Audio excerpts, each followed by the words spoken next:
आज घर में अजीब सी खामोशी थी। वो खामोशी जिसमें तूफान छुपा होता है।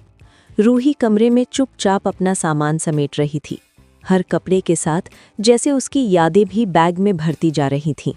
उसकी आंखों में आंसू थे, लेकिन चेहरे पर कोई शिकवा नहीं, क्योंकि वो जान चुकी थी कि अब शिकायतों का कोई मतलब नहीं। नाहर पास में खड़ा था, लेकिन उसके होंठ बंद थे। वो कुछ कहना चाहता था, पर हमेशा की तरह खामोशी को ही चुन लिया। रूही ने एक बार मुड़कर देखा, शायद आखिरी बार। उसे उम्मीद थी कि कोई रोकेगा, कोई पूछेगा, लेकिन वहां सिर्फ सन्नाटा था। उसी वक्त बाहर से मुन्नी की आवाज आती है, पहले हल्की, फिर कांपती हुई। मुन्नी घबरा रही थी, उसकी सांसें तेज हो रही थीं, सीना जैसे भारी होता जा रहा था। जूही दौड़ कर आती है, वो मुन्नी को गोद में उठाती है, बार बार पूछती है, क्या हुआ मेरी बच्ची? लेकिन मुन्नी उससे लिपटने की बजाय दूर हटने लगती है। उसकी आंखें किसी और को ढूंढ रही थीं। घर में अफरा तफरी मच जाती है। कोई पानी लाता है, कोई डॉक्टर को फोन करता है। जूही का दिल जोर जोर से धड़क रहा था, डर, गुस्सा और बेचैनी सब कुछ एक साथ। और तभी मुन्नी के होंठ हिलते हैं। आवाज बहुत धीमी थी, लेकिन नाम साफ था, रूही। ये सुनते ही जूही के हाथ कांपने लगते हैं। नाहर की नजरें झुक जाती हैं। घर का हर इंसान जैसे अपनी सांस रोक लेता है।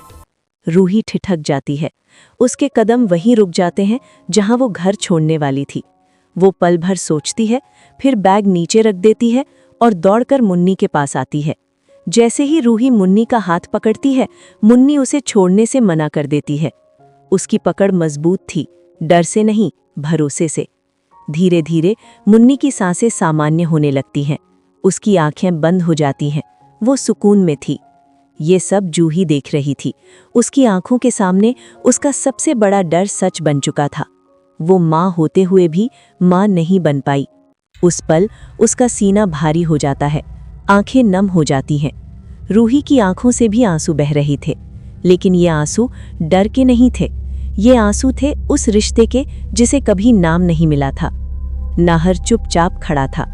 वो समझ चुका था कि उसकी चुप्पी आज किसी की जिंदगी बदल चुकी है। घर फिर से शांत हो गया था, लेकिन ये शांति तूफान के बाद वाली नहीं थी। ये शांति आने वाले तूफान की पहली आहट थी, क्योंकि जूही की आंखों में अब सिर्फ सवाल नहीं थे, वहां जलन भी थी। और यही जलन आने वाले एपिसोड में सब कुछ बदलने वाली है। आप क्या सोचते हैं? क्या जूही अपनी गलती मानेगी, या रूही की ये खामोशी फिर से किसी दर्द की शुरुआत बनेगी? अपनी राय कमेंट में ज़रूर लिखिए, क्योंकि ये कहानी अभी ख़त्म नहीं हुई है। तो वीडियो को पसंद करें और चैनल को सब्सक्राइब करना ना भूलें।